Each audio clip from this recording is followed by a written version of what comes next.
যে কারণে গাড়ি ব্রেক ফেল হয়। সাধারণত গাড়িতে হাইড্রোলিক ব্রেকিং সিস্টেম ব্যবহার করা হয়। এই হাইড্রোলিক ব্রেকিং সিস্টেমটা হচ্ছে ব্রেক অয়েল বা ব্রেক ফ্লুইডের মাধ্যমে গাড়ি ব্রেক হয় এবং সব জায়গাতে হাইড্রোলিক যে ব্রেকিং সিস্টেম রয়েছে এই সিস্টেমটা অ্যাক্টিভ করার জন্য হাইড্রোলিক পাইপ থাকে। এই পাইপে ব্রেক ফ্লুইড থাকে। যে কোনো কারণে যদি এই পাইপটি লিক করে সেক্ষেত্রে আপনার গাড়ির ব্রেক ভালোভাবে কাজ করবে না। এই সিস্টেমটা কীভাবে কাজ করে সেটা হচ্ছে গাড়ির ইঞ্জিনে যে ব্রেক অয়েল বা ব্রেক ফ্লুইডের ট্যাঙ্ক রয়েছে এর পাশে রয়েছে মাস্টার সিলিন্ডার। এই মাস্টার সিলিন্ডারে হাওয়া পাম্প হয়।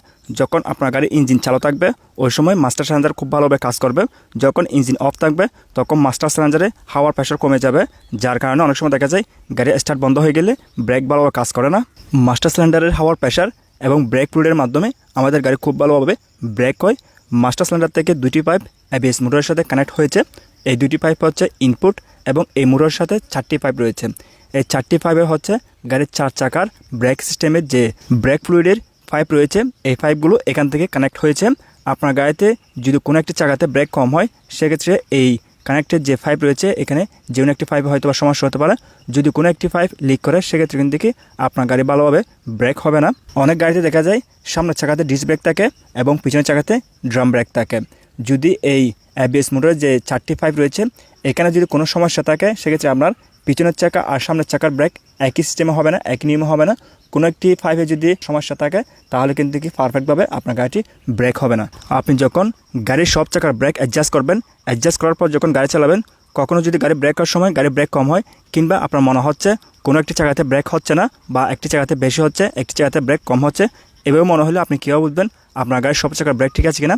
সেটা হচ্ছে যদি সব চাকার ব্রেক একইভাবে কাজ না করে তাহলে আপনি যখন গাড়ি ব্রেক করবেন ওই সময় গাড়িটি ঘুরে যেতে পারে, নয়তোবা গাড়ি ব্রেক করার সময় গাড়িটি সঠিকভাবে না দাঁড়াতে পারে।